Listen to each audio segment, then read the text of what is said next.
ವಿನಾಶಕಾರಿ ಪರಿಣಾಮ ಬೀರುವುದಕ್ಕಿಂತ ಮೊದಲೇನೆ ಇಡೀ ದೇಶದ ರೈತ ಚಳವಳಿಗಳು ಏನೆಲ್ಲ ಹೇಳಿದ್ರು ಅಕ್ಷರಶಃ ಇವತ್ತು ಆಗಿದೆ. ಅವ್ರು ಹೇಳಿದ್ದಕ್ಕಿಂತ ಭೀಕರ ಆಗಿದೆ. ನೀರು ಮಾರಾಟ ಆಗ್ತಾ ಇದೆ, ಭೂಮಿ ಮಾರಾಟ ಆಗ್ತಾ ಇದೆ, ರೈತರ ಹತ್ರ ಉಳಿತಾ ಇದೆ ಭೂಮಿ. ಇವತ್ತು ನೀವು ಒಂದೊಂದೇ ವಿಷಯ ಅಂತಂದ್ರೆ ನಮ್ಗೆ ಬೇಕಾಗ್ತದೆ. ಆದ್ರೆ ಒಂದ್ ಅಂಶ ಏನಂತಾರೆ ನೆನಪು ಮಾಡ್ಕೋಬೇಕು. 1991ರ ವಿನಾಶಕಾರಿ ಜಾಗತೀಕರಣ ನೀತಿಗಳು, ಕ್ಯಾಟು, ಡೆಂಕಲ್ಲು, WTO, ವಿಶ್ವ ಬ್ಯಾಂಕ್, IMF ಗಳು ನಮ್ಮ ದೇಶದಲ್ಲಿ ಏನ್ ಮಾಡ್ತವೆ ಅಂತ ಯಾವುದೆಲ್ಲ ಇವತ್ತು ಕರ್ನಾಟಕ ಪ್ರಾಂತ ರೈತ ಸಂಘ, ಅಖಿಲ ಭಾರತ ಕಿಸಾನ್ ಸಭಾ, ಕರ್ನಾಟಕ ರಾಜ್ಯ ರೈತ ಸಂಘ, ನಂಜೂರು ಸ್ವಾಮಿ ಅವರು ಹೇಳಿದ್ರು, ಅದು ಅಕ್ಷರಶಃ ಈ 30 ವರ್ಷಗಳಲ್ಲಿ ಸಾಬೀತಾಗಿದೆ. ಇವತ್ತು ಆಹಾರ ಧಾನ್ಯಗಳನ್ನು ಕೂಡ ಹೊಂದಿರತಕ್ಕಂಥ ಸ್ವಾವಲಂಬನೆಯನ್ನು ಪೂರ್ತಿಯಾಗಿ ಕಳ್ಕೊತಾ ಇದ್ದೀವಿ. ಬೆಂಬಲ ಬೆಲೆ ಪ್ರಶ್ನೆ ಇಲ್ಲ. ಈ ರೀತಿಯ ಒಂದು ಪರಿಸ್ಥಿತಿಗೆ ಹೋಗ್ತಾ ಇದ್ದೀವಿ. ಈ ದೇಶ ಉಳಿದು ರೈತರಿಂದ ಮಾತ್ರ. ಯಾಕೆಂದ್ರೆ ಎಲ್ಲದಕ್ಕೂ ಅಡಿಪಾಯ ರೈತ. ರೈತ ಹೋದ್ರೆ ಬೇರೆ ಯಾವುದು ಕೂಡ ಉಳಿಯಲ್ಲ. ಈ ದೇಶ ಏನಾದ್ರೂ ಉಳಿಬೇಕು ಅಂದ್ರೆ ವ್ಯವಸಾಯ ರೈತರ ಕೈಲಿದ್ರೆ ಮಾತ್ರ ಸಾಧ್ಯ. ರೈತ ವ್ಯವಸಾಯ ಉಳಿದ್ರೆ, ಇಂಡಿಯಾ ದೇಶದ ಕೃಷಿ ಉಳಿದ್ರೆ ಭಾರತ ದೇಶ ಉಳಿತಕ್ಕಂಥದ್ದು.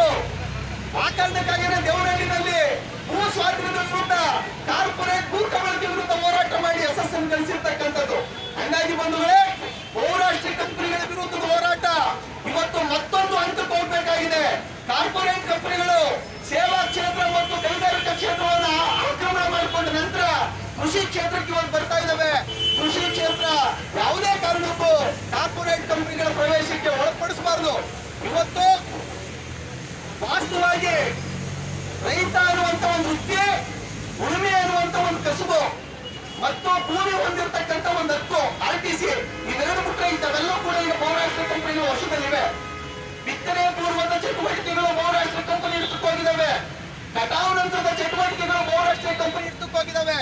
ಉಳುಮೆ ಬಹುರಾಷ್ಟ್ರೀಯ ಕಂಪನಿಗಳ ಹಿಡಿತದಲ್ಲಿದೆ. ಅಂದ್ರೆ ನಾವು ಉಳುಮೆ ಮಾಡುವಂತ ಒಂದು ವೃತ್ತಿ, ನಾವು ಜಮೀನು ಹೊಂದುವಂತ ಒಂದು ಹಕ್ಕು, ಎರಡು ಬಿಟ್ಟರೆ ಇಂಥವೆಲ್ಲ ಕೂಡ ಇವೆ ಕೃಷಿನಲ್ಲಿ ಇದೆ.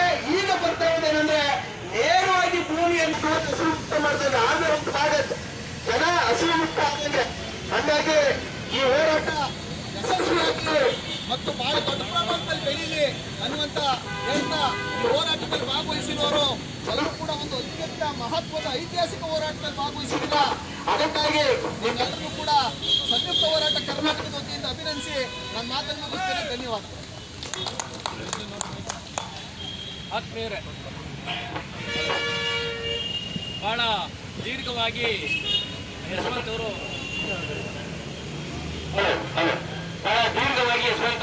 ಮಾತಾಡಿದ್ರು.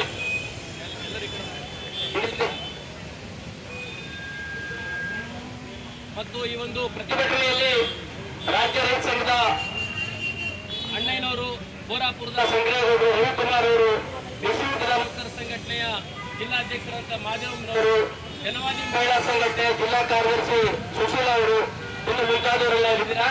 ಈ ಒಂದು ಪ್ರತಿಭಟನೆಯನ್ನು ಉದ್ದೇಶಿಸಿ ಮೊದಲೇ ಹೇಳಿದಂಗೆ ಸಮಯದ ಮಿತಿಯನ್ನು ಅರ್ಥ ಮಾಡಿಕೊಂಡು ಎಲ್ಲರೂ ಮಾತಾಡಬೇಕು ಅಂತ ಹೇಳಿ ವಿನಂತಿ ಮಾಡ್ಕೊಳ್ತಾ, ರಾಜ್ಯ ರೈತ ಸಂಘದ ರಾಜ್ಯ ಮುಖಂಡರಂತ KR ಜಯರಾಮ್ ಅವರು ಮಾತಾಡಬೇಕು ಅಂತ ಹೇಳಿ ಅವರು ವಿನಂತಿ ಮಾಡ್ಕೊಳ್ತೀವಿ.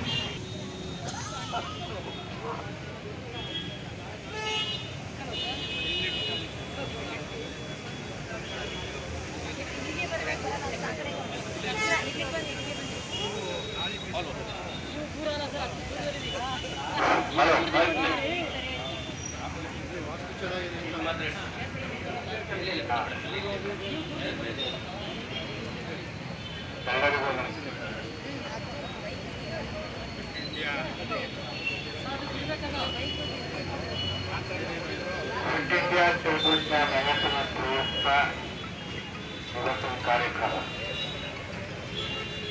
ಇಂಡಿಯಾ ಚೌಗುಟ್ನ